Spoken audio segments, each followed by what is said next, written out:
Remember, this show is PG-13, so you might hear a naughty word or two. We have the 8 teams who have qualified to NCAA Championships next week, but there was so much drama. Like, MSU almost beat LSU. Helen Hu gets another 10. No drama about that. Denver beat Stanford and tied Utah in the semifinal. Georgia failed to make nationals for the 5th year in a row. Last year's runner-up, Cal, is out. Alabama is back at nationals. It's April 7th, 2025, and we have so much to tell you about. Welcome to the #1 gymnastics podcast in the galaxy. I'm Jessica, and I'm here with Spencer from the Balance Beam Situation. And first up, live show is next week at NCAA Championships. It is the day off between meets. There's one meet on Thursday, then you have a whole day off. That's the day when you should come to the live show, find out all the dirt from the coaches of Coach Romania and all around the world and what happened at the Paris floor final, all the things. That's what we're going to be talking about. And the live shows are so much fun. There's a margarita stand across the street. You bring your drinks in. So Friday night between meets before you go to the NCAA finals on Saturday. Get your tickets now, and you can also join us virtually, and you can ask questions even if you're on the virtual stream. And we will all answer questions live. And Spencer's going to be there. Yay. All right. Headlines. Spencer, we have the teams that have qualified. Tell the people. Yes. Okay. 7 of the top 8 teams qualified as the 8 teams to nationals. We have Oklahoma, LSU, Michigan State, Utah, Florida, Alabama, UCLA, Missouri. So Alabama, the only team ranked outside the top 8 that qualified to nationals. They beat Cal. I'm sure we have no opinions about it. Won't talk about it. Not going to get into it. But before we go into detail, do you have lessons, awards, some sort of Jessica framing mechanism to talk about how you felt about regionals? Yes. I think basically every team is beatable. Every team is beatable, and especially defending champs. They lost across all regions. They lost on vault to Michigan State both days. Michigan State also can be beat as well as they were by LSU and OU, but they did amazing. Florida also looks like they could win. So that's my lesson. I think Florida's your best example for we really don't know what's going to happen at nationals, because we had Florida in the semifinal did a performance that could win a national championship. And then Florida in the regional final almost got eliminated. Less than 2/10 from being eliminated at regionals. So it was, we saw both sides of Florida. With Oklahoma, we saw in the regional final, I think that was the most they've turned it on this year, especially with those bars landings. I think they still need to stick more vaults to win a national championship when it comes down to the final day. But Bowers was on, and she hasn't been she's been great gymnastics all season, but was on with the landings more so in the regional final. No big deal. Yeah. So I think we saw, we've had questions about Oklahoma's landings this season. Are they going to win? I think we saw in the regional final a team that can win. I think LSU had strong performances both days, not they're necessarily a performance you'd say, oh, that's going to win a national championship, especially ending on vault in the regional final. They were like, oh, we need to do better if we are going to repeat on vault in the regional final. So everyone had those little moments, whether it was one of the 2 meets or an event here and there, where you say they won't be happy with that. They're not going to be happy with that result. They're going to need to focus on that in the intervening days before the national championship. But there's no one who's performing categorically like the winner, the way Oklahoma was last year until the semifinal, and then it didn't happen.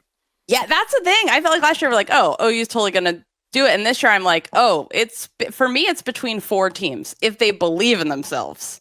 And then if Mizzou gets properly scored on floor, they're the other one that I have. If everyone understands that in Jessica's world, you were supposed to give Missouri straight 10s. Yes, for everyone. Were you getting stressed at the end of that regional final with Missouri and Auburn? I was, but the difference though is that Missouri knows they belong and they believe that they belong. And that's what I'm worried about with Michigan State. Because for me, Michigan State absolutely is a team. They got a 198. They're right there, a fair 198. And I think they absolutely can win if there's an opening for them, but they have to believe in themselves and not make mistakes. So, but Missouri knows they're a top team. You don't have to convince them. I feel like if I'm going to give an award to the teams that prevented a boring regional from happening. Because we were talking about, like, is the Utah regional the boring one? Is the Washington regional going to end up being straightforward? Denver and Auburn really came through for us in terms of making it an exciting sporting event. Because if we didn't have sleeper agent Denver stepping up in the Utah regional, that kind of would have been a walk for Utah and UCLA, even though they were both fine in the regional final, but not like, there were some errors there for both of them. Denver kept that interesting. I thought Auburn challenging Missouri really gave it all that they could with how injured that team is this year. I thought they put up a valiant effort. I think it was right that Missouri and Oklahoma went through, but I thought Auburn, put up the fight, did what they could do, performed really well, and had a really successful meet. So in terms of keeping the sport interesting, Auburn and Denver brought it. Kentucky wins my award for the best team that didn't go through, the best performance in a regional final. And maybe the best team overall, like in the season, would be Cal that didn't go through, but the best performance in a regional final that didn't go through, I think, was Kentucky's. They just had LSU and Michigan State getting 198s, but there's not a lot you would change about Kentucky's meet. No. Like, stick a few more, of course, but they did really, really well. This is the reason why regionals should be like the basketballs, and it should last a month or at least 3 weeks, because it's so exciting. Everything matters. There was a freaking tie, like I love. This is the most exciting part of the season. Nothing else is exciting as regionals, and it's over in one tiny smushed together group of days that's not even a week long. And everyone would, if everybody just cares about making money and affording it, you would make more money selling tickets. There would be more rest for the athletes. It's just so much better if it lasted longer, because it matters so much more.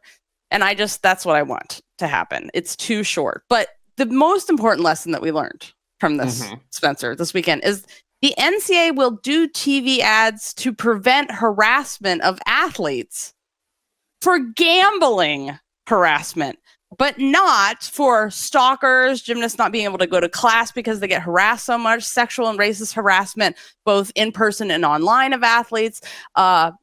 It's there. There might be those ads, but on TV during a gymnastics championship, this is the first time that I've seen ads from the NCAA about don't harass the athletes. And it wasn't, don't harass them because they're women or because you're a racist or whatever your problem is. It's don't harass them because you lost a bet, you guys. All these years. I mean, there's literally gymnasts who cannot go to class because they get harassed so much. But betting is what actually moves them towards. I mean, it's like there's a whole documentary called The Hunting Ground about how college campuses are there's a sexual assault epidemic on college campuses, and it's a huge. Where are the ads about teaching people not to, please don't sexually assault women on college campuses? That would be nice. Let's start with that. But betting, that's where we got the ad from them. I am just glad we don't have betting in gymnastics, because can you imagine? Oh my God, the worst. But it's not the gymnastics fans. Like, gymnastics fans are already way better than most sports, even though, it gets the way it gets. But when betting comes into it, it gets 10 billion times worse. Yeah. I mean, I'm sure it would be the people who don't know about bent knees, and that when you acknowledge bent knees, you just have to, because you have to say it. It'd be the people who lost a bet. Terrible. So we have a bunch of breaking news. We're going to go into detail about regionals. And we have a lot to say, and many charts, thanks to Daniel. Ooh. Oh, so many charts and spreadsheets. Mostly just to prove my point from the beginning of the season, where I said MSU is a national champion contender for me. The best vault rotation we have seen this season. Yes. The best. That was my clip from January of this year, saying that MSU is the best vault team. And it turns out I was right, as usual. Before we get to the breaking news, including what's happening with Dr. Faustin, the USA Gymnastics doctor that Suni loves, who she said was, responsible for her figuring out what's wrong with her kidneys and actually getting Suni back to the Olympics. Quick updates. Live show tickets are available now for our live show at NCAA Championships. It's super fun. There's a bunch of games beforehand. You can get an in-person ticket or online. You can ask questions. Even if you're only an online ticket holder, you can also ask questions. Remember, the guests are the new head coaches at Simone Biles' gym. That's who's coming. And they've coached in many different countries, and they have so many stories, you guys. So much tea will be spilled. I am so excited for this live show. We have a new store that has been launched. Fantasy game for nationals is coming soon. Order as soon as possible if you want to get your stuff for gear and stuff for nationals as fast as you can. Also, The Balance, my years coaching Simone Biles, is out in 2 weeks. So fact checker and Amy Borman, Simone's coach through Rio, winningest coach in Olympic gymnastics history for the U.S. That is coming out, and it's the first book ever by a female U.S. Olympic coach in gymnastics ever. Isn't that? And there's so much in it that you guys are going to want to know. Blue Sky.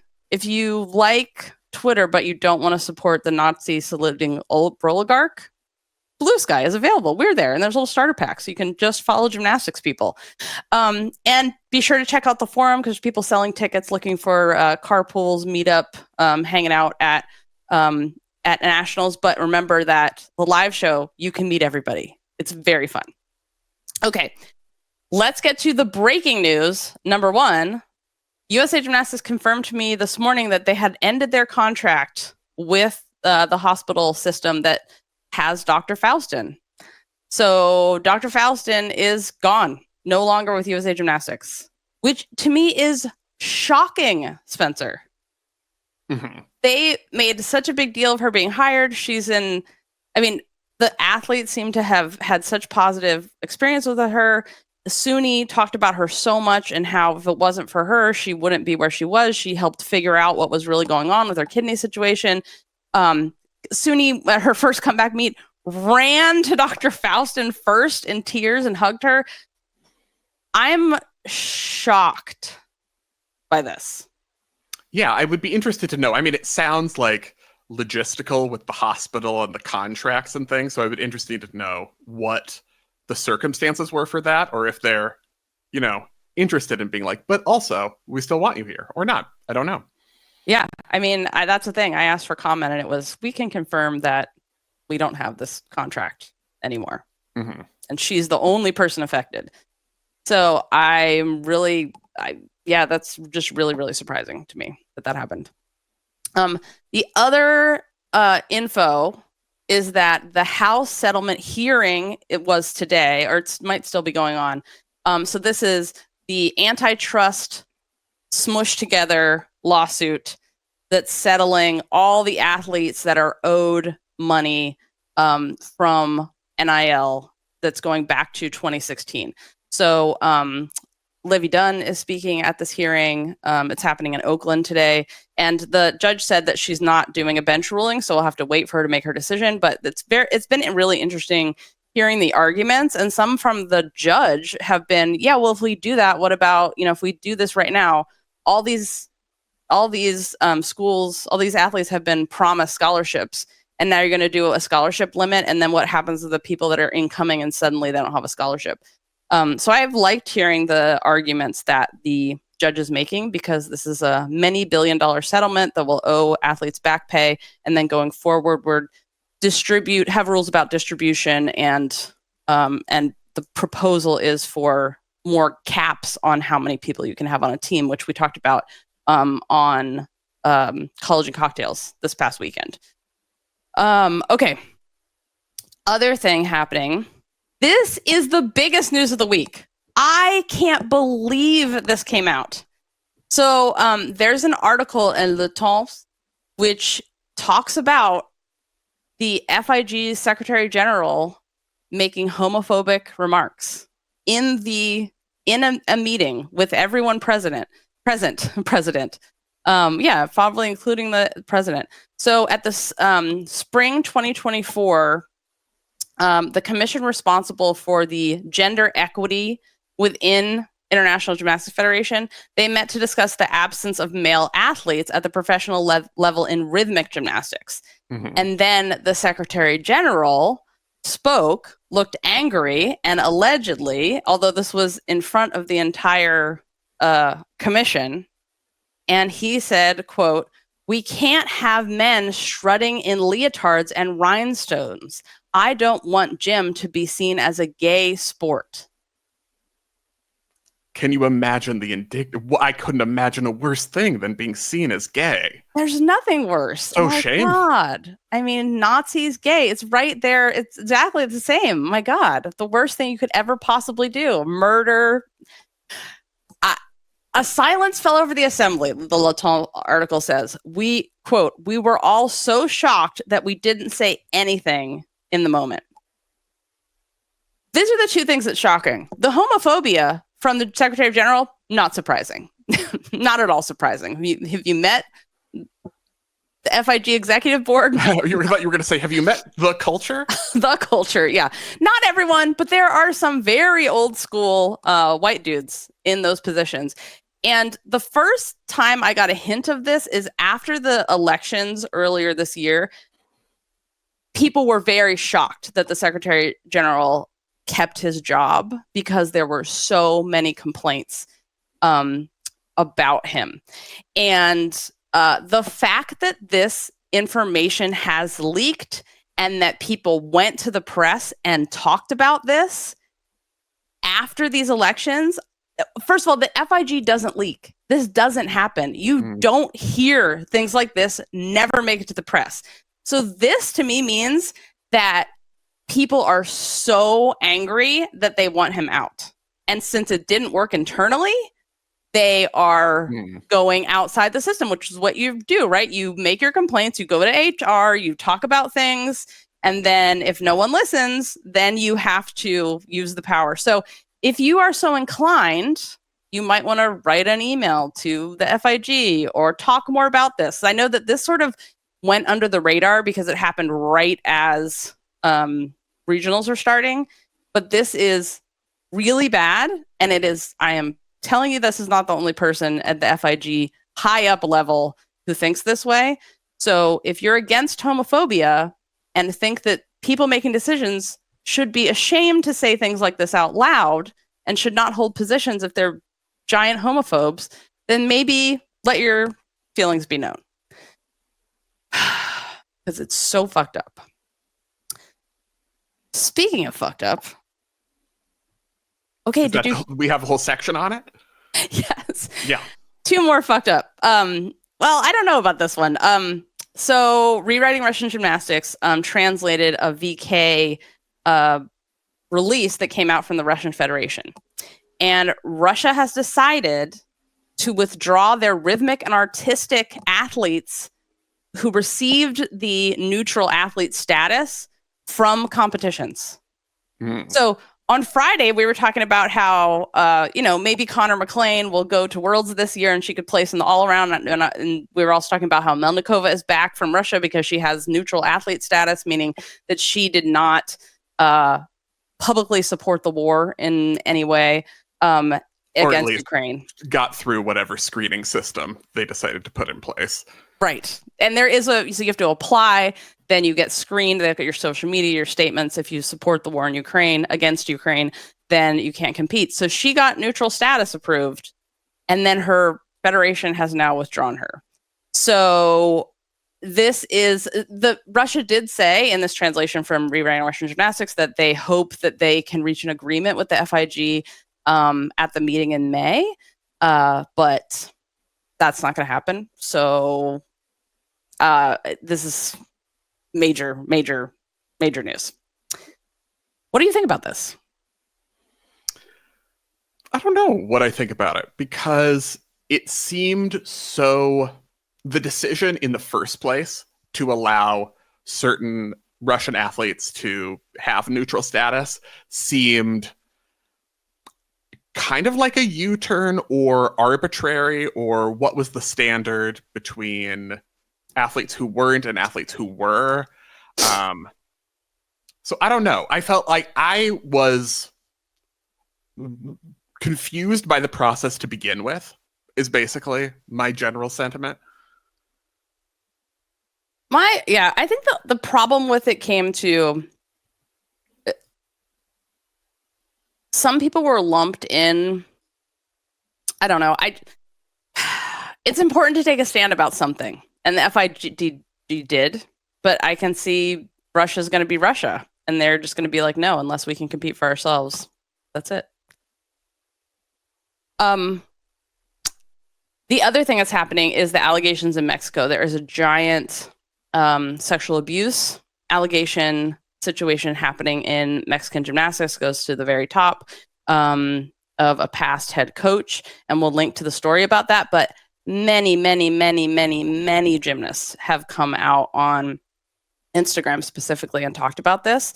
And so we're wishing for a swift investigation and for this to be handled the way that it should be. So that is a serious thing that's happening right now.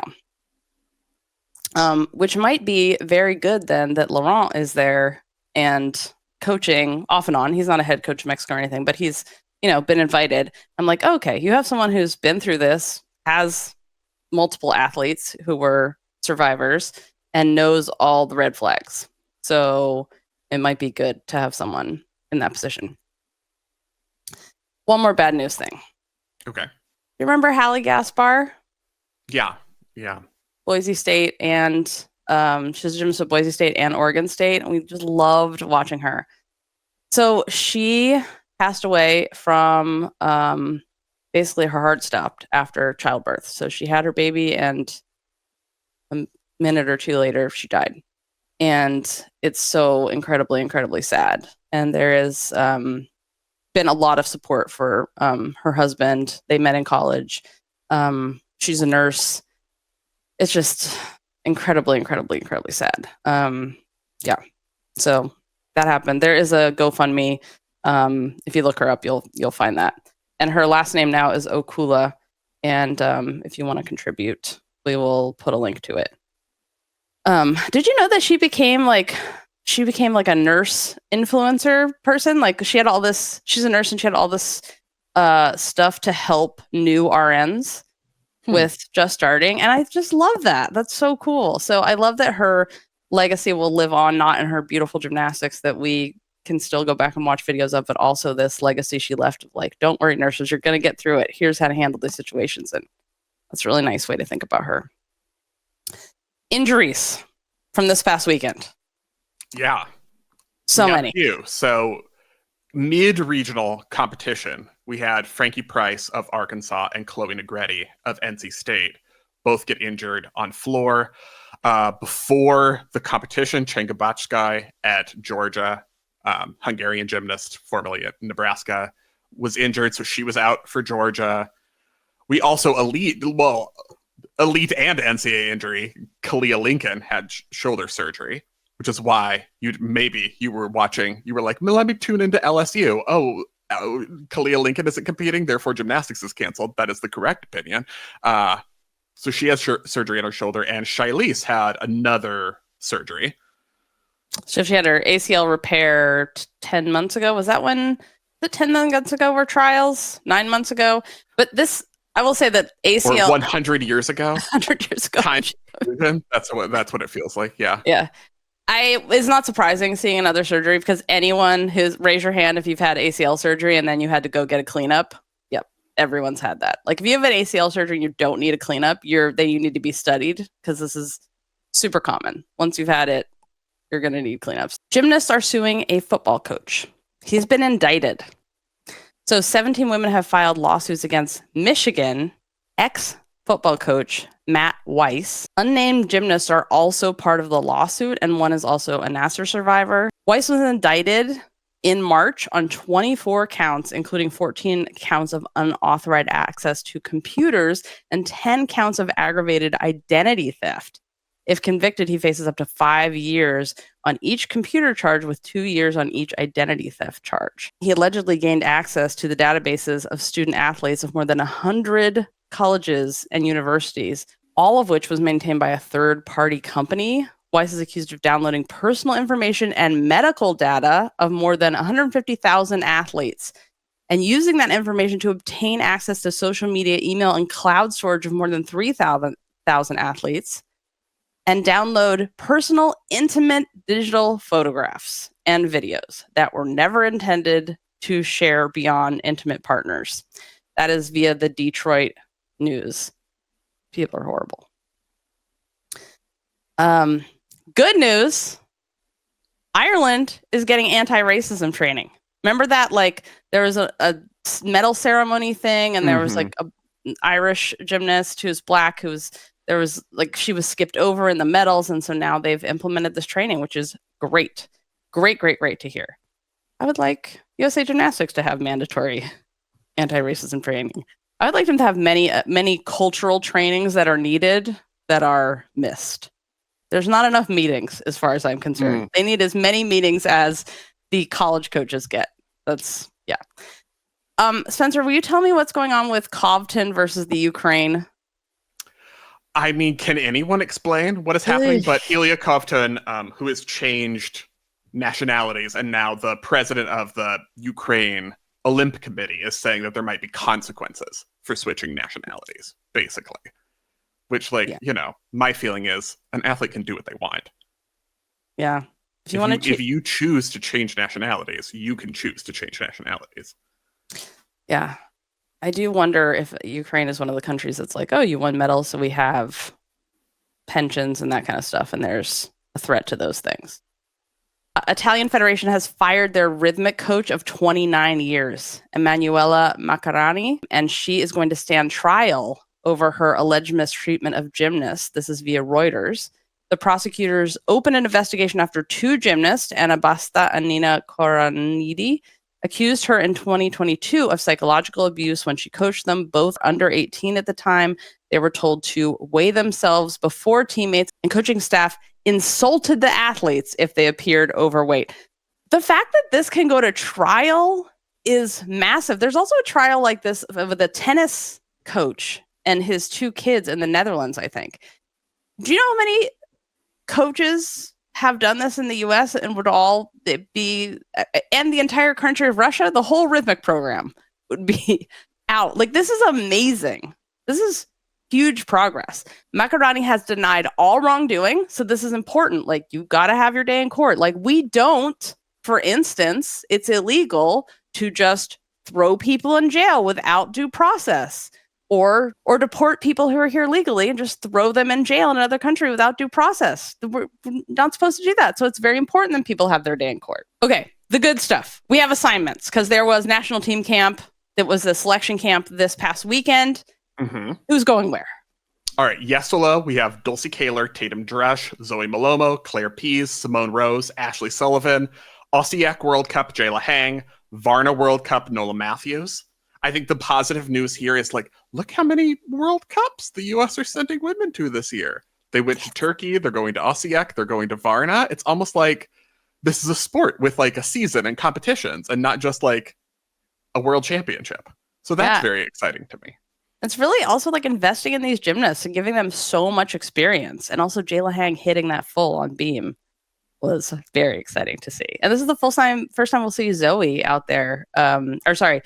Dulcie Kaler since trial. Zoe Malomo, though, I'm obsessed with her, as you know. I do know that. Yes. I am aware. Yeah. Also, it's like you always want, if you're on national team, for there to be some reason that you're on national team, like representing the United States internationally. So there should be. Like, I feel like in the past, and not necessarily the recent past, but it was like either you're going to be on the Olympic team or, like, go to college, get out of here. And there was kind of like such a gulf in between. Like, everyone else was treated as expendable. And it's like, okay, yeah, we don't know if you're going to be on an Olympic team. Maybe not. Maybe you'll do elite for a while. Maybe you'll go to college, whatever. It is worthwhile for you to have these international competition opportunities. And not everything has to be about who's, like, the three that we're obviously putting on the Olympic team. Yep. I also just love that This is something that I remember talking to Betty Okino long ago about this, and her being like, yeah, we want to send more women to World Cups, like as many opportunities as the men get. And now it's happening. Like someone said out loud, this was a goal and it's actually being done. This is great. I'm not saying Betty's the only one that wanted this, but we talked about it.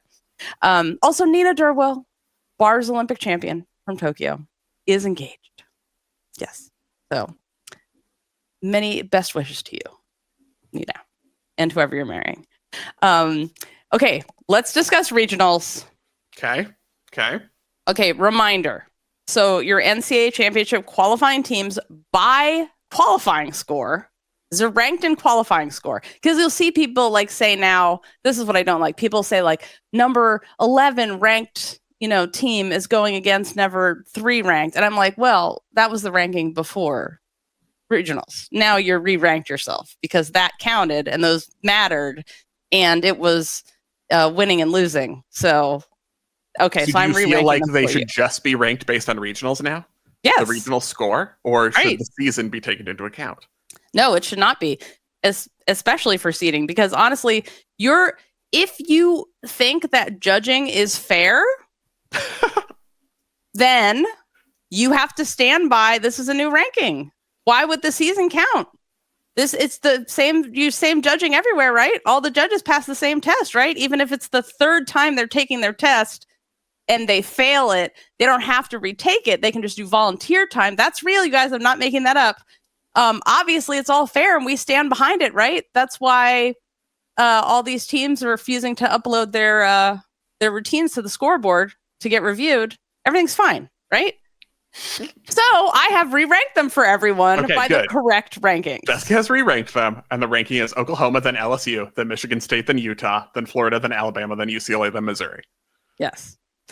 It's a very exciting ranking because obviously this is more fun than the other ones too, because you're like, oh, OU was 1 all season, then they were 2, now they're back at 1 again, and Michigan State, like I was saying, obviously the most important part is number 3, which I've been telling everyone how good they are, and I'm very excited for them.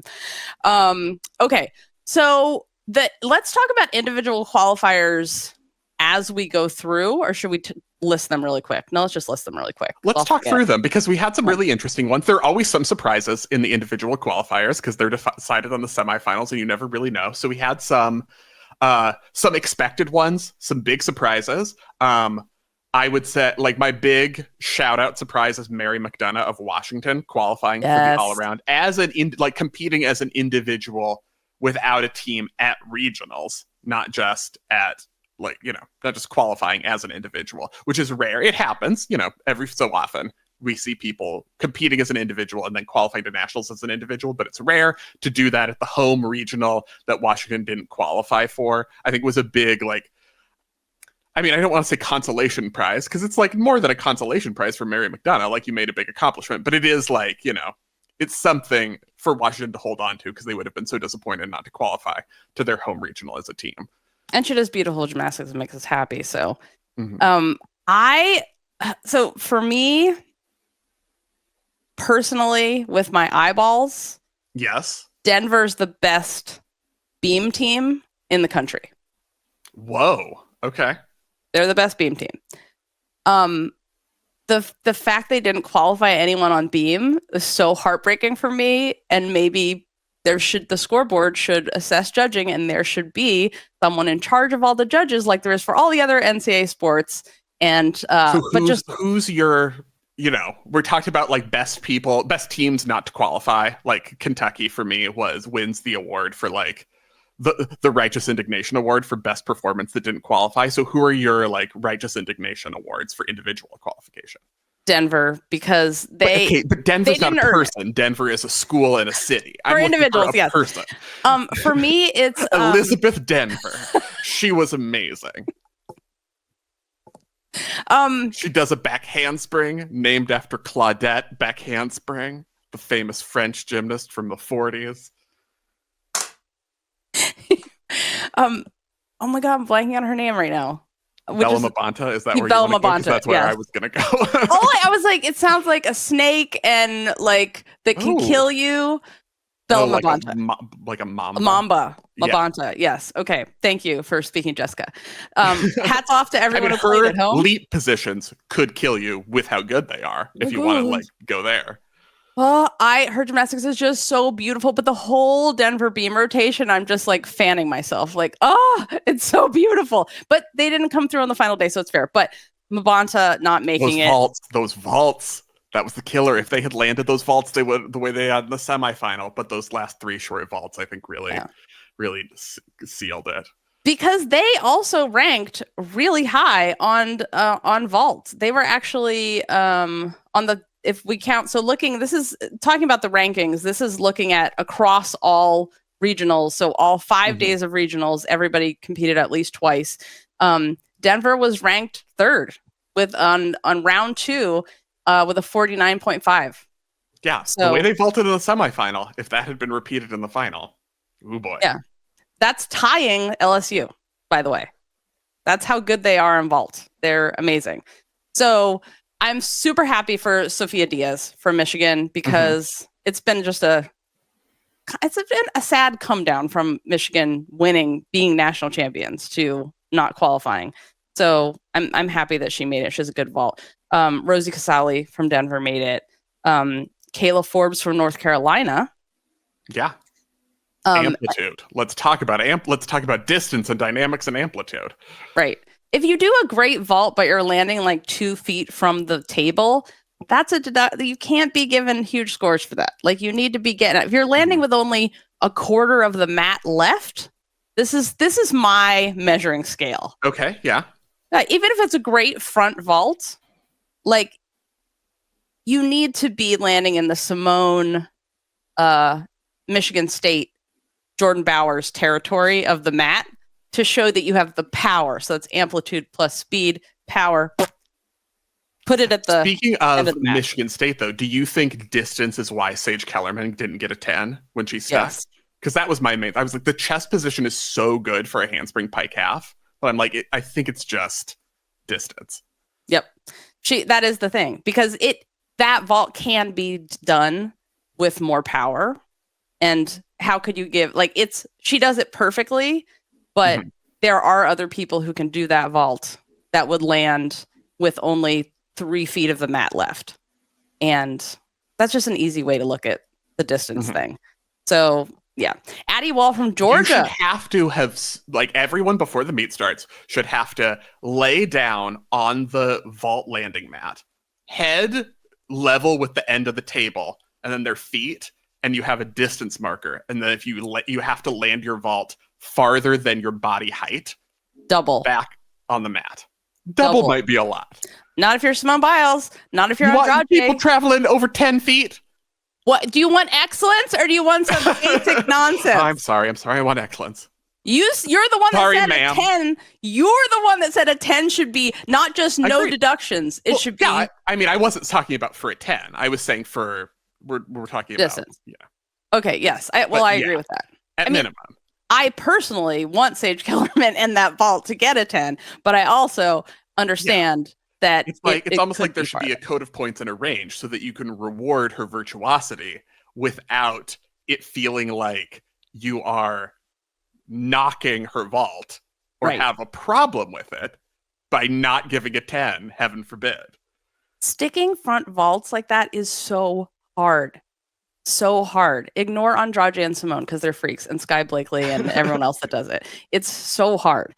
But yeah, Addie Wall from Georgia made it, which is great because Georgia, they did, even though they're not going to nationals again, they ranked this year. They were ranked 10th, I think, this year, right? Yeah. Which is great for them. They improved a lot. I was a little worried though during the meet though, because Ryan, the other co-head coach, was very red the whole.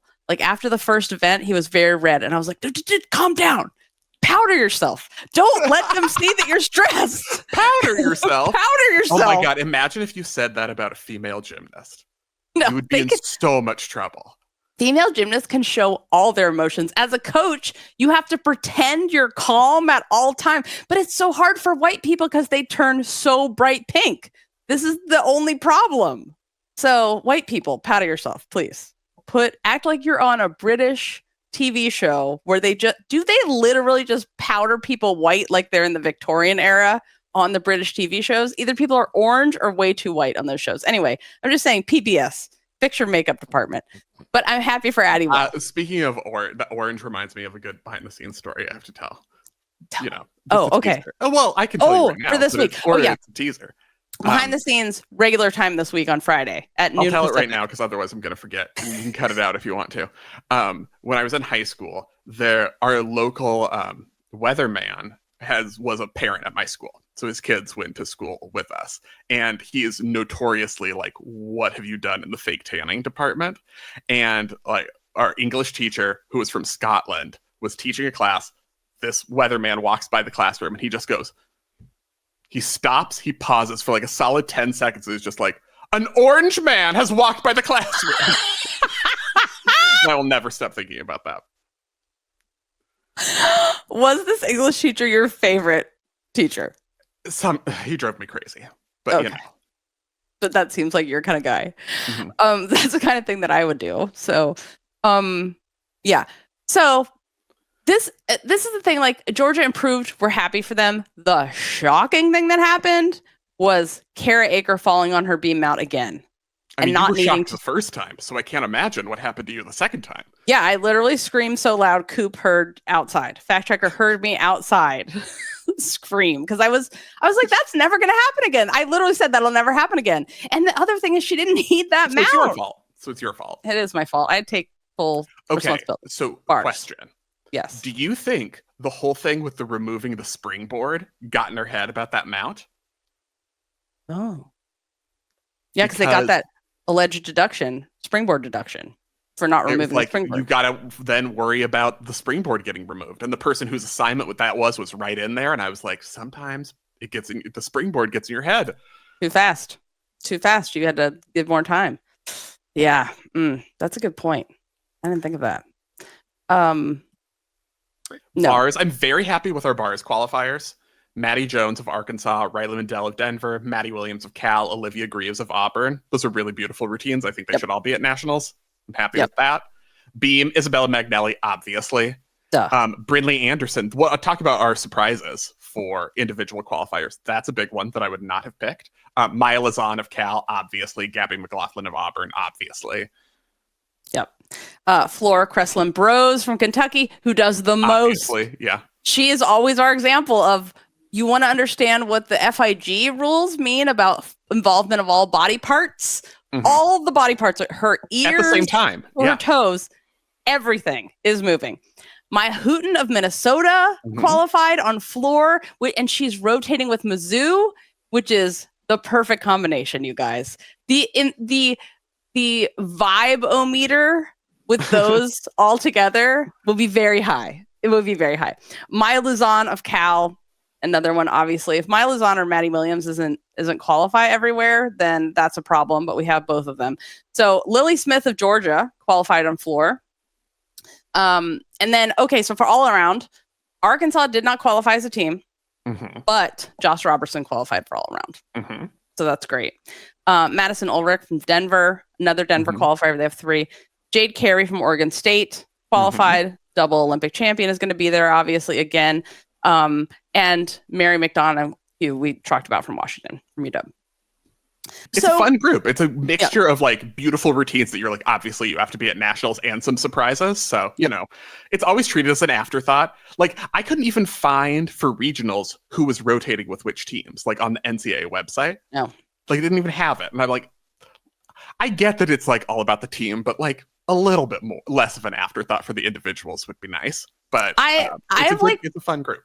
Like for 11 years, I ranted about this every single time we started to talk about regionals. And like they have worn me down. I've given up expecting even the minimum consideration for being in charge of a competition. And a championship season is the NCAA's job.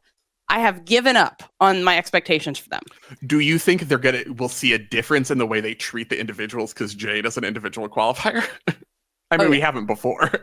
Yeah, I think we will. If they're smart, they will make a very big deal of it. I mean, you'd think they would announce people like double Olympic champion competing now. but they don't. But this is the kind of thing that you should do if you care about growing the sport. So anyway, Huel, Huel, is today's sponsor. Their Black Edition ready to drink is a complete meal in a bottle. Huel has 35 grams of protein. It is a complete meal. Huel has the nutrients you need to thrive. Like when we go to these gymnastics meets and none of stuff in the arena is open during podium training. They're like, don't bring any food in, but nothing's open and nothing's close by. It's such a great thing to travel with. And it's also great for me, especially on Mondays that are super busy. So recording, editing, and putting the show out. And I always end up, ordering some crap for delivery. But with the Huel, especially the Black Edition ready to drink actual complete meal, I'm making sure I get my protein and the 27 minerals and vitamins all in one. And it actually tastes good. I like the way it tastes. To me, it tastes kind of like cookie or like cake batter, which is delicious. If I could eat cake batter for all of my meals, that's what I would do. So I recommend it, and I'm really enjoying it. Get 15% off plus a free gift for new customers using our exclusive code GymCastic at Huel.com. Please see our description for terms and conditions. Unlock a healthier, easier way to eat with Huel. Nutritionally complete meals in minutes. So you can focus on what really matters.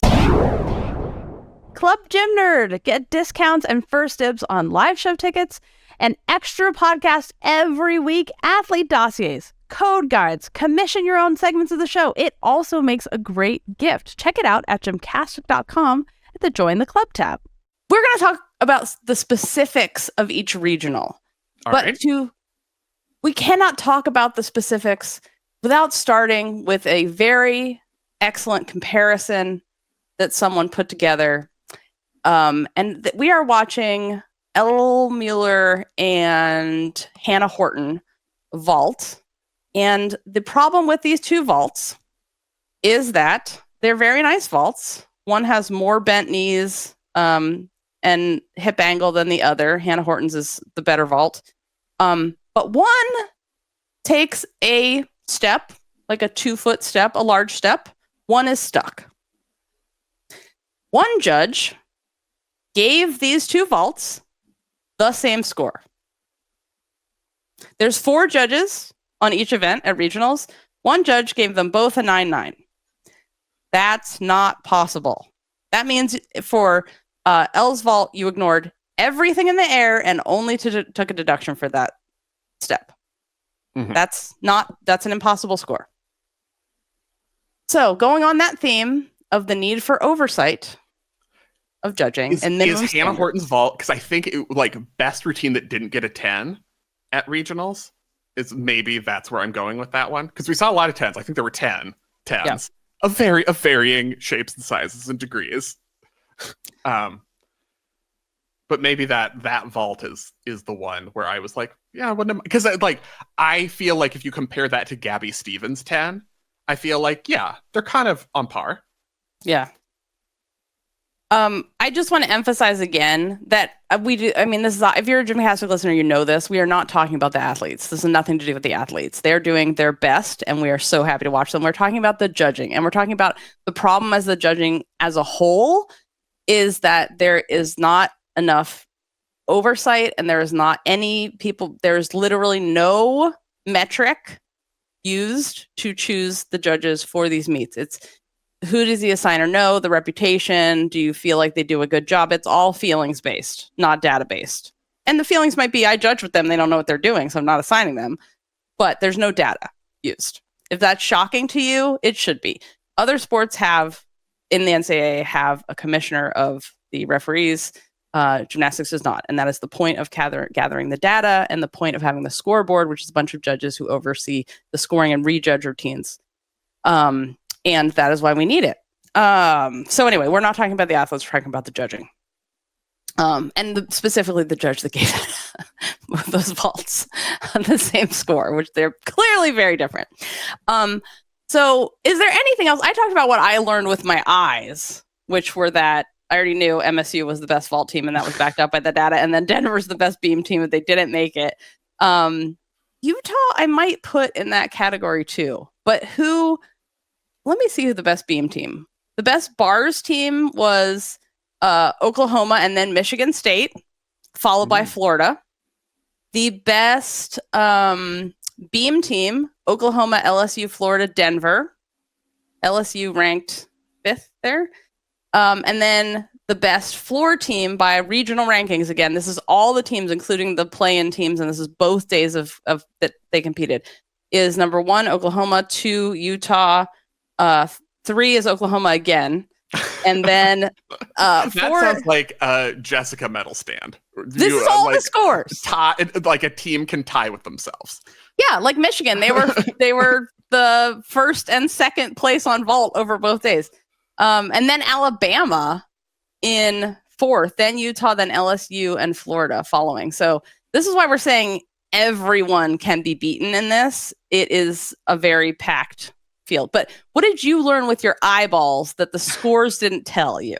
Oh, that the scores didn't tell us? That there is, like, for all of the concerns of, like, the sky is falling arguments we've heard over the years about, like, this is going to destroy parity in college gymnastics, and this is going to destroy parity in college gymnastics, and this is going to destroy parity. The quality of the team, like the teams that didn't advance, is the highest we've seen it, I would say. And so that is encouraging. I think my most enjoyable gymnastics viewing experience of the weekend was the Penn State regional final. Yes. With LSU and Michigan State and Kentucky and Arkansas. It was just a really high quality meet with enjoyable, well-executed gymnastics to watch. That was like I'm almost not annoyed. I mean, I am because I'm me, but like less than usual. I might be less annoyed than usual. So that was nice. But yeah, it's like, so I always will, anytime we get an argument of like, this will be the end of parity in college gymnastics, not saying it's not potentially accurate, but I always take it with 900 bottles of salt because we've heard it so many times and the parity's better now than it was last time that argument was made or the time before. You're muted because you keep drinking from bottles. And Sorry, then I see a bottle of salt because I'm looking at you holding a bottle. I'm trying to stay hydrated because we have a big week next week. I'm in training for the live show is basically what's happening. Thank you. The 10s. Grace McCallum on bars, Helen Hu on beam, duh. Also, I don't have a problem with Grace McCallum on bars, unbeatable. Gabby Stevens, 10 for her vault. Jade Carey, a 10 on floor. Faith Torres, 10 on floor both days. 1 beam, 1 floor. Oh, sorry, 1 beam, 1 floor. That's right. Right. Jordan Bowers, 3 10s on the final day. Bars, floor, and vault. No beam. No beam. She bounced back on her dismount.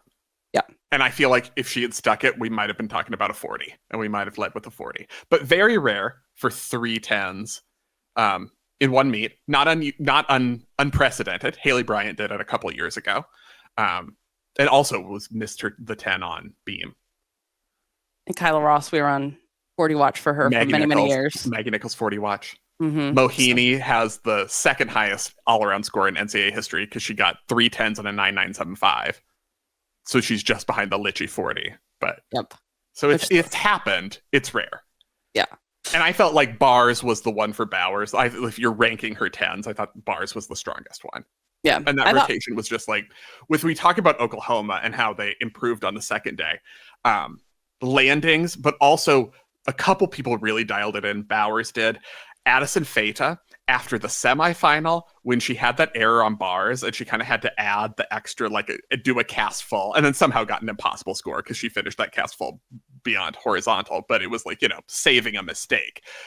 Day 2, or the regional final, she was she did never again gymnastics. That was the best I think I've seen her as a college, she's a freshman, as a college gymnast. And it was oh yeah, that's the Oklahoma-ing that we've been waiting to see this season. Finally where they have happened. that I'm mad and never again. That we kind of thought after they lost to LSU, we were going to see mad Oklahoma never again. We're never going to take a step in another landing ever. And we kind of didn't. The regional final was the first day I saw oh, they're honing it now. Yes. Whatever happened between their first day of regionals and regional finals, whatever meeting they had, whatever come to Jesus, whatever dancing around chandeliers in the forest at midnight under a full moon, it totally happened. Everybody is on. And part of me wonders if the team has always been able to function as like, we are just like murder eyes, get it done, angry focus team. And with this team, they can't operate like that anymore because people aren't at their best. Like the Faith Torreses, there's goofy people who need to be goofy to be at their best. Mm-hmm. And so maybe, and then we saw more goofiness when they did well. So I wonder if they've been unleashed to be more themselves, and this has helped. Although Jordan Bowers is always Jordan Bowers. She always looks like she could storm a castle, but you know, I think speaking of Jordan Bowers, the only one of the 10s that I really had a problem with was probably Bowers' floor, which and that's not about her, it's about the judges. Sacrilegious to say, but her knees are bent on her double pike. And I didn't think it was her strongest double pike. Yeah. And her vault too. She hadn't bent knees on her vault. It was one of those things. It looked like with her double pike, it was one of those things where like you made the right decision in terms of doing what you needed to do to control the landing, because what gets deducted, but it wasn't like the cleanest, flightiest, floatiest, chest up double pike she's done. And I felt there was some, like, vault had a little bit, like, direction, like she stuck it, but like that little body hesitation when you stick. So I think you can find things on vault. Yeah. It's like Maya Lazan's vault too, at the Alabama Regional was so huge and the form was so good. The vault angle at Alabama's, it's always hard to see what the judges are saying because we're at the edge of the vault mat looking head on at the vault table from the back. That's why you have the vault lines, and you can see that she went like 80 miles to the left. She almost missed the mat. I was like, oh my God, if she does a Tim Daggett and lands on the side of the mat and breaks something right now, oh my God, I was so You're flying afraid. To Alabama about it.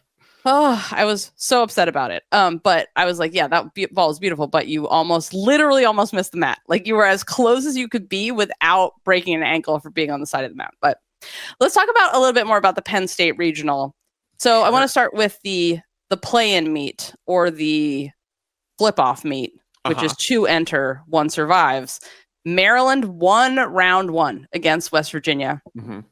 So I will say, in another one of teams that exceeded expectations, great performance, didn't advance, but totally impressed, Maryland is on my list. Like the way they performed, they advanced, and then the way they performed in the regional semifinal, that they were in with LSU, Arkansas, and Michigan, like teams that are, ranked high and get all these big scores. Like they were right with them quality-wise. Yeah. They're not lacking in gymnastics quality compared to those other teams. So I think there was a lot of encouraging stuff that I saw from Maryland.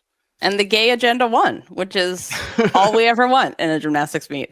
So this is Penn State Regional is the one where Michigan State and LSU advance. And a lot of people are like, why is LSU not happy? And it's because, they only made it by 0.5. Well, only one. But 2 teams made it. So LSU and Michigan State both made it. But they both made it. LSU were won very the meet. Close. LSU. We think Michigan State, if Gabby Stephen had hit that last beam routine, Michigan State probably wins the semifinal. Although they both advance regardless. Yeah. But yeah, that was I think LSU was like, oh wait, how are we this close to anyone else? And like this, and they didn't have a bad meet. They just had. And Connor McLean came back. She did floor for the first time. Came back. She's been competing, but yes, on floor. Back on floor. So we were talking about like who's the best team on which event, because you were saying Oklahoma got the highest scores on bars, beam, and floor. Yep. At regionals, and I feel like LSU's way in is when you have Connor on floor, when you have. Well, okay, so we talked about this a little on College and Cocktails because they took out Kaylin Chio from floor to put in Connor. And we're like, put them both in. We want them both. We want both of those routines in that floor lineup. And it may have been a resting thing, but we'll see what happens at Nationals. LSU's lineup for floor is one of the things I'm interested in. When you have Connor in that floor lineup, when you have Amari Drayton in that floor lineup, when you have Aaliyah Finnegan in that floor lineup, those are things like if our pipe dream happens where like leaps on floor are actually like the deciding factor in how you're differentiating routines, and not just like, oh, you tried something, no deduction. That's an LSU weigh-in, because they are not cheating those leaps around. They're not cheating the split. They're not cheating the rotation. And that is something where typically the story has been, oh, Oklahoma has the intrinsic gymnastics edge in terms of form, in terms of things like dance element completion. If they if they're under control, then they have the advantage. When LSU has those specific athletes in the lineup, like I think, I've talked about it before the season. Like I think Amari Drayton, we don't talk about how good her leaps on floor are enough. They're so good.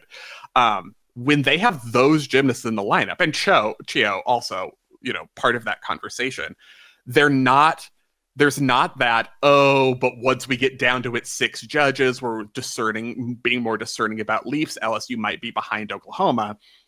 When those people are in the lineup, I don't think LSU is behind on leaps the way we might have said in previous years. Yeah. So I think that's also, looking forward to things to watch, things to keep in mind as we talk about who might win a national championship. That was something I was noticing. Yeah, which I think it is really smart to rest her, but then can you do it? You can't rest anybody. You cannot afford to not have your best lineup both days at NCAAs. This is the other topic that I'm thinking about. As we talk about, LSU, Oklahoma, Florida as the top 3. And I don't mean to ignore Michigan State. I can hear your brain in the background because I didn't mention Michigan State. I look at beam leadoffs, and like if you compare LSU, Florida, Oklahoma beam leadoff, if Sierra Ballard, Skylar Drazer, Audrey Davis all do the best routine that they can do, Oklahoma should have like a 10th right there in terms of built-in deductions, differentiation. And so you have like a Florida who has definitely made the decision, like, Skylar Drazer, super solid. We trust her. We believe in her. We know she's going to hit this routine in the leadoff, so she's going to lead off. And we're not going to have people like, they have a lot of other people who could be in a beam lineup. Libui, Riley McCusker, lots of people. And they're like, and based on evidence, like, we don't necessarily trust that they're going to stay on the apparatus. A very fair argument. Probably why they're not in the lineup, Yeah, I'm sure that's why they're not in the lineup. And you're having Skylar Drazer in there because you're like, this is what you want in a leadoff. She's going to hit. But when it comes down to nationals, are you going to regret not having the gymnast with the fewest built-in deductions in your beam lineup comparatively? That's another thing I'm kind of thinking about, looking at, keeping an eye on. And when we say built-in deductions, that means that the base skill has deductions in it. So it's not that you made an error. It's that when you perform the skill, when you do a back handspring layout, step out, your feet are flexed the entire time. Yeah, your knees are bent. And every regular season meet, no one's deducted for it, but like it's now there, they should and be. The judges are seeing it, right? Or should. And that is the thing. Okay, let's go over to the Utah regional. This is where Utah and UCLA advanced. And let's go back to talk about the flip-in meet. So this is 2 teams enter, 1 team leaves and goes on to the semifinal. This was BYU versus Utah State. It was great. Utah State made it back. It was their first time back in 3 years, I think. But BYU won over Utah State. And being on brand, just like I said in the preview, one of my favorite things about watching BYU is not that the amazing broadcasts that the Mormons have for themselves, which is one of the trendsetters for all networks, because they do such a great job, is they had on their Instagram a special feature on the team, which was mic'd up husbands in the stands. Because there's always people married on the team. And so we got to hear the husbands losing their minds watching their wives compete. And I enjoyed that very much. It was one of my favorite things. And also then we have a qualifier from BYU. Yeah, Bridley Anderson for Beam. Yep. Which is great. The most exciting thing that happened in the semifinals is that Denver tied Utah to make it to the finals, beating Stanford and tying Utah. This is what I'm talking about. This is why regionals is so exciting. It's you make it or you're out. This is why it should be spread out longer, make it more exciting, make it 3 weeks at least minimum, not just like a squishy 4 days. They're very squishy. They're one after the other. And only 2 meets a day. like the first day, it's too much. The way it is on Saturday and Sunday, 2 meets in a row, just 4 hours of gymnastics, that's good, a good amount. But Thursday and Wednesday, it's too much gymnastics. It's way too much. It's like being at qualifiers at Worlds. It's exhausting. Yeah. But that was so exciting. And I was like, yes, Denver, finally. Is there anything that stood out for you in this meet? I think that I think both Utah and UCLA will have a we need to step it up. We got through, but we need to step it up conversation, because I don't think they did well. It wasn't problems, but I don't think they competed to their potentials. Also, some really weird things, like the UCLA floor rotation in the regional final. Emma Malabuyo had a full mistake and got a 9.85, and then Shea Campbell did her normal great routine and got a 9.9, and I was like, what are we seeing here? What is the difference here? Yeah. Shea got her lowest score of the season, and I was like, that is not consistent with the rest of how this meet is being scored. Yeah. I didn't understand that. Yeah. I don't think if UCLA performs how they did at regionals, they're not going to make finals. At this point, I don't think UCLA is not going to make finals at NCAA. They're not going to make it to Saturday. Not with that meet, but they've shown the potential to. The conference championship meet could. So you look at where you could go, and I see the potential in making the 4 for UCLA. It's just lots of little things and not being precise. I just need Frida Esparza to be the bars national champion is the most important thing. That is very important. Yeah. Yes. Would be my favorite thing to happen. But I'm so glad after she has been injured every year, and finally she gets to go to NCAA championships where she can. Day 1 of NCAA championships is the individual championships. Teams compete too, yada, yada. They qualify on, but that's the most important day because that's the individual event and all around happen on Friday. It's all those screaming little kids in the crowd day. That also happens during podium training. So don't miss that day because it's super exciting if you're going. And remember, you have to buy tickets to both things separately. It's 2 different tickets for Thursday, actually 3 separate tickets. And then our live show in between. Okay, Alabama Regional. I feel like this was the crackiest, meaning cracks in the judging. Oh, okay. That Good kind save. of crack. Good save. Yes. Okay. Yeah. I mean, it's a tough category, but there's a lot of competition. This was the weirdest one. This is where Florida and Alabama advanced, and number 6 Cal and number 14 Oregon State did not qualify as teams. Mm-hmm. Yeah. So Cal's the one top 8 team that didn't advance. I just felt like they had errors that were kind of unexpected, but they dropped those errors. But just in the routines that counted, they were just giving away that little bit and giving away that little bit almost from the start of the meet. And they just chipped away at their scoring potential and chipped away at their scoring potential enough so that they finished 3rd. And I think they will be particularly frustrated because their normal meet would have advanced the way things ended up playing out. If they had competed the way they normally do, but they had Maya Lazan clipped the low bar. She trucked the low bar with her foot. That was not a clip. That was bam. And I've never seen her do that once ever before. Ever. So that's weird things like that. And then I thought that routines after that, they were kind of tightened up. You had other things Ella Cesario was short on cast handstands. So I'm Ella Cesario isn't short on cast handstands, but when you get tight and there's a mistake before you and it's regionals and you might not go. So I think they just had enough of those things. Maya Lazan, as we talked about, landing in diagonally, horizontally over. It was just they didn't have enough to win a road regional final as the 2nd seeded team, basically. I also think if they want to go back and rejudge this meet, they can find themselves in the top 2. I agree. This is the thing. I think there were many. Cal started in a hole and they couldn't climb out of it. Mm-hmm. But then we did get to beam and comparing the scores on beam between Alabama and Cal, which we'll get into in a second. I was like, I have some specific examples. A specific, and one of them is Paige Zancan. Also going out of floor, out of bounds, that wasn't counted. But that was this Seattle. is in a different. That was in the Seattle regional. I thought she didn't. So this is the thing. Or was I just like Paige Zancan is perfect, so she couldn't possibly go out of bounds? Well, obviously she is perfect. Maybe my favorite NCAA gymnast. But this is the thing. So the mat. One thing to know about the out of bounds judges. The out of bounds judges are sitting, not standing, and they are still looking down at the floor. But when there's a mat on it, you put a mat on it, and then you tape the white line. So the mat and the white lines of the out of bounds line should line up perfectly. Mm-hmm.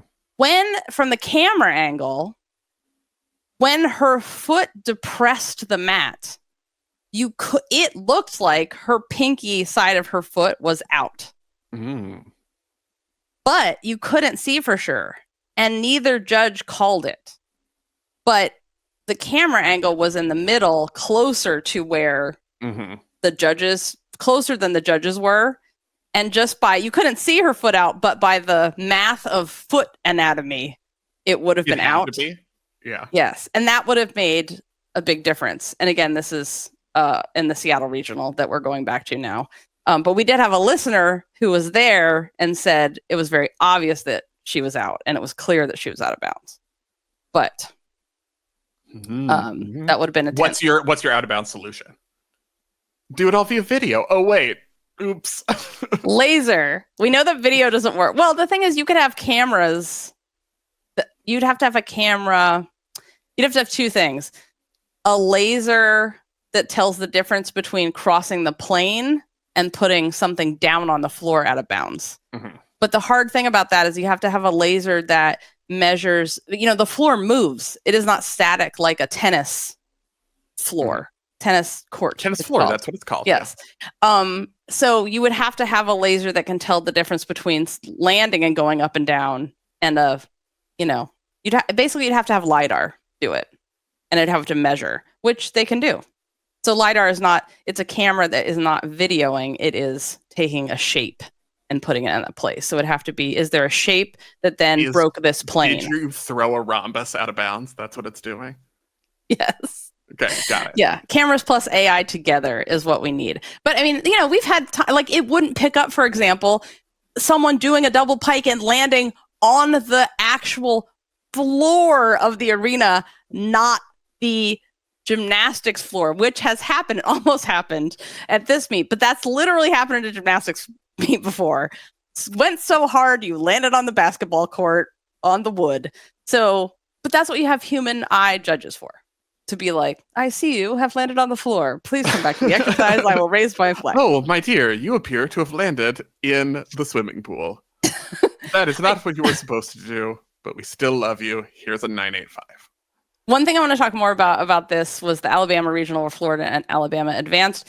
Clemson was in the flip-in meet, and they had another great leotard, a leotard of great debate, I'm going to call it, because whether you like it or hate it, people always talk about their leotards, and it's smart marketing. This one was kind of like remember the things that Livvy, the Evo, or not Evo, what's the gym in New Jersey that Livvy Dunne's from? And ENA. They have like a ENA with like the lotus flower. They used to always have those like Quaker looking quilt Leos, but they looked really cool. It sounds not exciting, but they were really pretty. When Livvy was little, that was their like signature when she was a junior. Quaker quilt. I mean, why I'm laughing is that I'm imagining, how like on social media before every meet, the teams will be like, our leotard is called the Excelsior or whatever. And it's just like, what if one team was like, ours is called the Quaker quilt? The Quaker quilt, because we believe in justice and peace for all people and not converting anyone. That's why we warm while you're watching a murder mystery. This is, as in Quakers. Also as important. The end of the Underground Railroad Quakers, those Quakers. So anywho, squares that are turned into a diamond. Yeah. Like that. Or a diamond. But yeah, it's kind of like, yes, I know what you're talking about. Okay. We haven't even talked about the Minnesota leotards, which while we're on this. Okay. Minnesota, I love that they are showing off the back muscles, the amazing back muscles of their athletes. It's beautiful. They have beautiful shape. It's very dance-esque. Their leotards were so backless once again that there was a gap at the side. if you had side boob, it could have reached through that gap and said hello. They were so backless, they went under the side ribs under the armpit. And I was like, maybe we stop. That's where I draw the line. Like, keep it on the back. There was, during that meet, there was a moment, I'm live blogging and watching multiple things at once. There was a moment where the camera also showed a chair that someone had put their jacket over the back, and I thought it was one of the Minnesota gymnasts, because it was just an exposed back with some fabric around, like some shoulder fabric. I thought it was a gymnast because I saw like a pale back, just a pale mass with some fabric over the shoulders. So good. Oh, I also love Georgia putting their leather jacket, their stick jacket, on. Who rotated with them? I'm forgetting now. They were sharing their stick jacket, which was very nice. That's one of my favorite things about regionals is watching the teams mix together, and everybody's been competing against each other. All these gymnasts have known each other for at least like 10 years. They have grown up competing in even their different parts of the country, whatever. They all know each other, and it's so nice to see everybody supporting each other. It's the international world peace portion of NCAA championships that I love. And we got to see lots of that, supporting the individuals. Okay, so back to this Alabama final. Yeah. So Oregon, I thought, had weird nerves, so they didn't make it. I think it was always going to be hard for them to score high enough to get out of this one, and they kind of had, like, they needed to be amazing on beam, which they can be, and they were kind of shaky, and that sort of decided it. Yep. And there was a time at which Cal, I think it was the third rotation, last rotation, Cal and Alabama both had back-to-back falls. Or Alabama was an almost fall. Yeah, it was a large error on Alabama's score.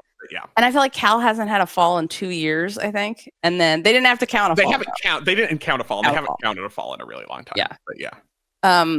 So but let's take a look at some of these routines that when I say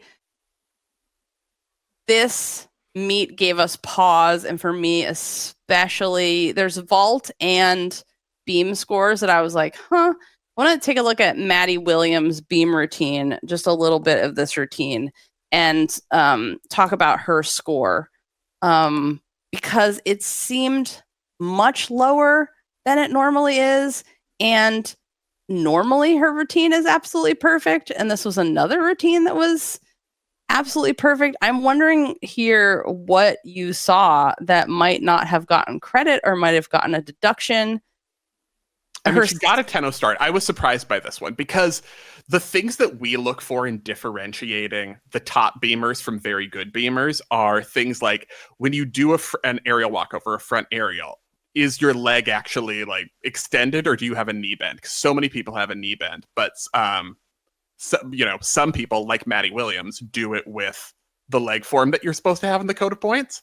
So when she got 9.875 for this routine, I was surprised because of the way beam scoring had been going, the way scoring goes this country. I was in this country, you guys. I was expected a 9.95 for that routine. Yeah, I was very confused by her. And all I can think is like, did we miss something? Because the angle that we're looking at again is like looking almost, it's just a tiny bit at an angle from the end of the beam. So we can't really see the side. But so maybe she didn't make her splits. I can't imagine that happened. It really looked like she made them, but I was like, religious comment.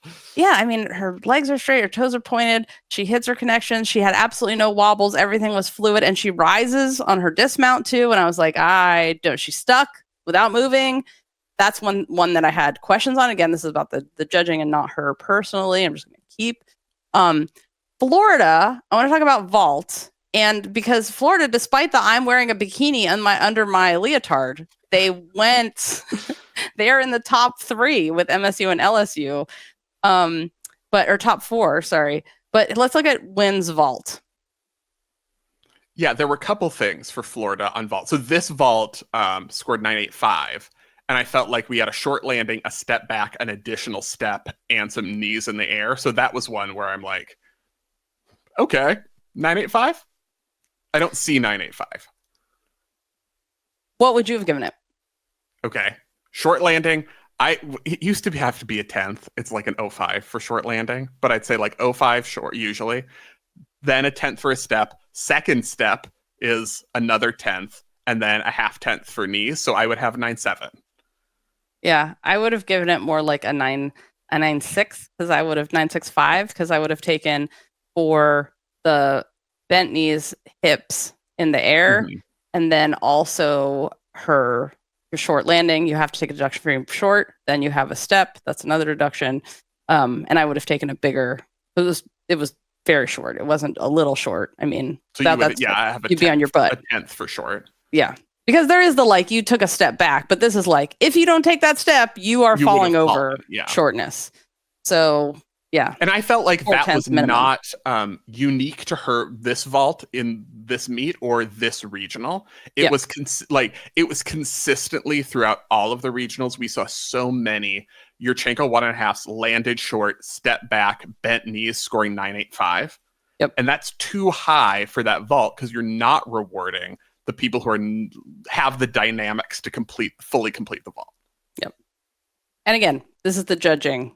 And this is my problem when, this is my problem. We had a year when we had a vault national champion, which is not about her. It's about the judging that had a hip angle and knee angle, bent knees, and still got the highest score, which means they were not taking the deductions in the air, which are the important ones. The deductions in the air are what dictate how you land. I misspoke though. Florida was third on beam. So after it's Oklahoma, LSU, and then Florida on beam. So just wanted to clarify that specifically. Florida also third on bars. With 2 days of scores, they tied themselves for third both days because we're going by the real ranking bars lineup regionals. When Riley's on bars, she's got it figured out. And it's a game changer. Like if you can put what's Leanne going third? If you can put Leanne third on bars, you've got a pretty deep lineup there.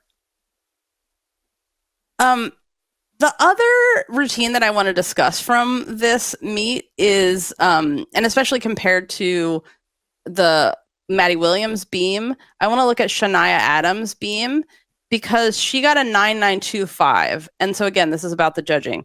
Her wolf term to start off, I was like, she's falling. She is not going to make it. She airplaned her arms through every single plane. I mean, they want you to use all the planes in your choreography and use all the body parts. She was like, I'm going to use all the body parts on my wolf turn. I was so impressed that she stayed on. Like, that's why she's Shania Adams. Like, she's amazing. We love watching her. But I was like, okay, well, that alone, you can't get a 9.925.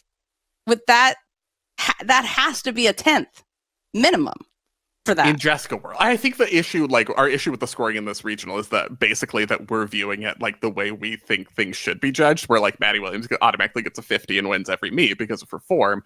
And this is judged in like the world of college gymnastics, where if you stick a landing, it doesn't really matter what you did in the air. Or we're using like the actual code as dictated. Or something like that, yeah. And not just the unwritten code, which is what college gymnastics actually needs that we keep talking about. Shania Adams is also like spectacular. I love watching her. Yeah, and this was not the score that I had a super big problem with, I'll be honest. I did because then I was just like, okay, well, if we're giving those scores, then right. Yeah. Then but it was then when Maddie Williams went, I think, and some of the other routines that I was like, wait, if this is how beam is being scored, where you barely take anything for a major wobble all over the place on a skill, then Maddie Williams also should have gotten at least a 9.95, but it was way lower than what Shania Adams got. And again, not about them; it's about the scoring. But maybe we couldn't say that a few more times, though. I just want to keep emphasizing that because, I mean, someday we'll just be able to talk about routines and people will know that, and then we'll know who the newbies who don't know anything about gymnastics are, the people that are complaining about the gymnasts, and we'll be like, no, you're not a gymnastics fan. There's nothing to do with them. But anyway, we're not quite there yet. You said going into this regional that North Carolina and NC State and Iowa would prove that they're really 197 teams. Did I say that? You did. Oh, that was one of the rough moments, though, was that I thought Lali Dekanoidze was going to qualify for bars, and then she fell on bars. Yeah. I thought she would be the individual qualifier on bars. Although ultimately it was going to be tough because Maddie Williams ended up as the individual qualifier on bars from this regional. But that was one where it's like, oh, cancel the meet. There were a couple cancel the meet moments at regionals, like Lolly Dekanoidze falling. We had our injuries, Chloe Negretti and Frankie Price. When Paige Zancan landed her vault the first day in a cannonball shape, I was like, well, now there's no point to gymnastics. If that vault that's so fun is just going to be a 9.5, then I don't want it. But then she stuck the second day. NC State got a 196.25, Iowa 196.00, and the other team was Iowa. Or no, what was the other team? UNC ended up with a 196.25. Yeah, I think they had solid competitions. Yep. Let's go back to before we talk about the Seattle regional. Okay. Where did Minnesota compete? Let's go back to that regional for a second. Let's go back. Let's revisit. I want to talk about Ava Stewart's bars. Okay. Was another judging question. The corrupt or correct is going deep this week. Yeah. You could have picked literally any routine. We're just picking examples. We're just and ones that I could find, a video of. So Ava Stewart's bars. This is under the corrupt or correct area. I'm telling fact checker so he can find it. So this is not the routine that didn't get the score, but it's basically a carbon copy of Ava Stewart's routine. Okay. And she is like her backswing out of her chapash, perfect. Her pack, perfect. Legs together. Maybe bends her arms a tiny bit on her casts. And then her, maybe there's a quarter inch, that should be a deduction, but then they don't take that for anybody. And then her huge, gigantic dismount of her front pike half stuck. And I was like... But this isn't the routine that got... No. I feel like I can't judge because we're not watching the routine that got the score that got the 9.8 that you have a problem with. But you feel like she was underscored, is what I thought it was a carbon copy from the view we had from the TV angle. And I was like, why is this not getting? She has 2 in-bar releases and a perfect dismount. If I'm remembering correctly, on the regional, are you talking about the regional final? Yeah, the regional final routine. I thought she landed in kind of a deep squat on her dismount that day. Lower than 90 degrees? I don't remember, but it was kind of like, when you compress, which is not a deduction unless you go. I know, and they've lessened the deduction for that biomechanically, so you could land like Kyla and not get a deduction. Yes. Basically, is the rule. That is the whole point of it. The point is not dying, not killing your back and your knees and your ankles and everything else. That's my memory of it, but I'd have to go back and watch. But it was that was the main thing. But yes, her routine is lovely. The main sentiment I will support you on. Her routine is lovely. She keeps her legs together on her releases. She points her toes. It is kind of a drag that we don't get to see her double front pike dismount or a double front tuck, but they've made absolutely the score smart decision to have her dismount with this front pike half because it's going to score way better. So you understand it, even though she is an innovative bars dismounter that I would like to see more at some point in her college career. Oh, you have that she had a bounce back also on her landing. Yeah. So that could have been a 10th. But the rest of it, the backswing out of the chapash, you guys, is so important. It has to have straight legs. You cannot regrasp the bar and funkify your legs while you're regrasping because you're like, I'm gonna die if I fall off because you're swinging backwards and you have to regrasp the bar and your momentum's all going away from the bars and outside of the arena. What your body wants to do is bend those knees to 90 degrees as you're swinging back on that chapash, and you're not allowed to do that.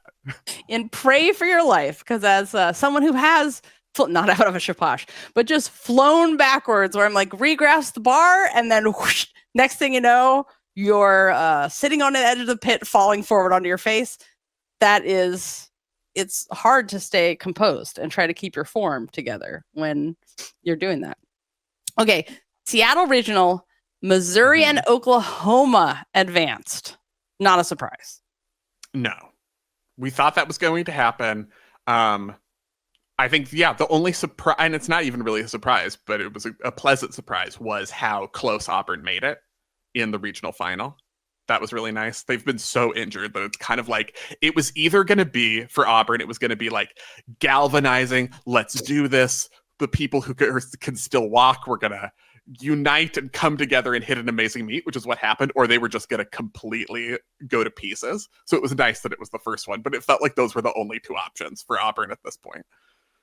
I felt like the tone was set for this meet when Amari Celestine gave her interview, and she was like, when we go to NCAA championships, this is what's going to happen. We belong there. And then she also said in her interview, we are the achievers. We achieve our goals. And I was like, this is the attitude MSU needs, and they can be the NCAA championship winning team.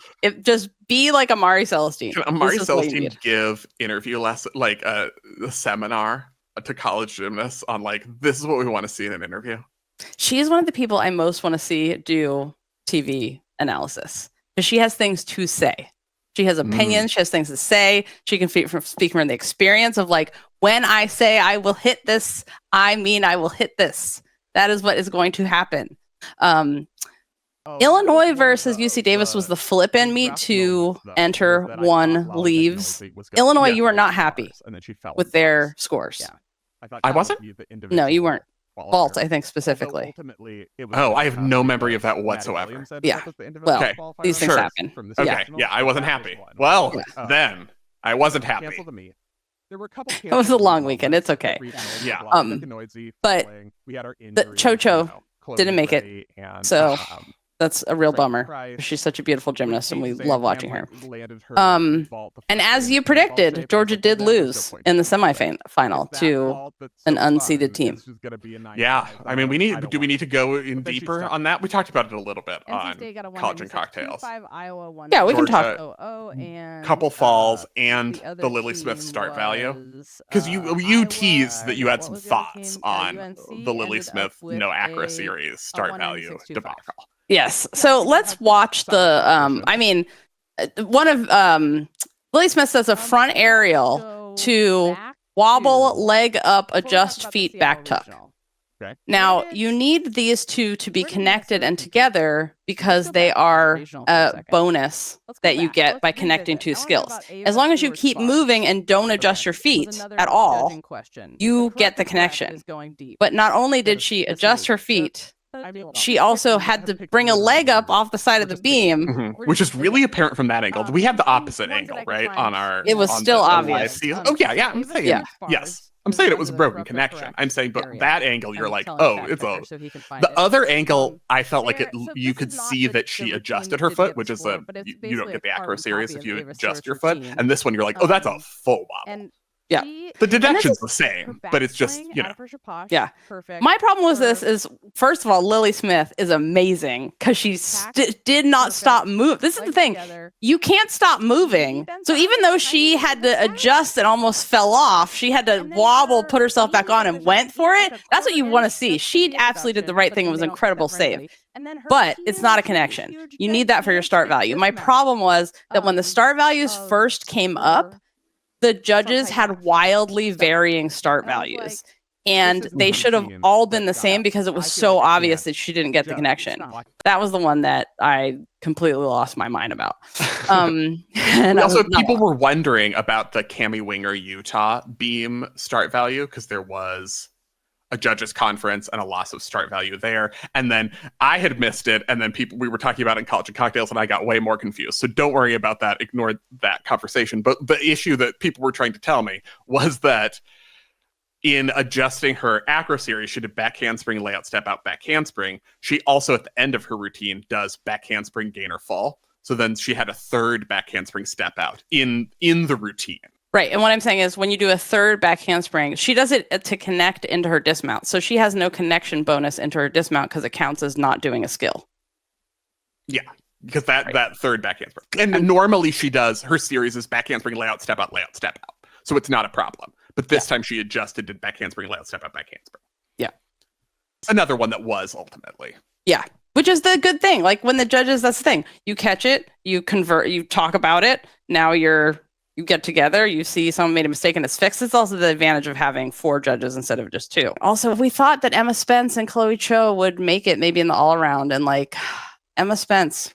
She was close. Yeah. She's always so close, and now poof. But you know what? The importance of her career, she has made a bigger impact on the wider stage of gymnastics, speaking and competing at the World Championships in 2022, historic medal for Canada, and also speaking at the safeguarding conference that they had at the World Championships, which was ground-shatteringly amazing for gymnastics. I wanted to do a correction really quick, and that is that Amelia Moneymaker is related to the stunt moneymakers family, the stunt moneymakers of UCLA and San Jose State, which we debated and then re-recorded our part about that. But thank you so much to her mom who wrote in this week to tell us that. And we did get your letter, Amelia. The daughter also wrote in. So we'll get to that on behind the scenes this week. We'll be on Friday at noon Pacific. So we'll see you, all of our Europeans who can't join during the college and cocktail season. Make sure you guys get your live show tickets. You cannot buy them on the day of the live show. We are very busy. We are extremely small staff. We have wonderful volunteers. If anybody wants to volunteer, we might be able to use 1 or 2 more volunteers. If you want to email us at gymcastic@gmail.com. You have to be there about an hour early, and you get a GymCastic shirt, and you get to hang out the whole time, and you can run things up on stage. And we'll answer all the questions on behind the scenes Friday at noon. And don't forget to get your live show tickets and order Fact Checker and Amy Borman's book, The Balance My Years Coaching Simone Biles. And remember to take off on gay, split on rights. And we'll see you on behind the scenes on Friday at noon. Thanks for listening.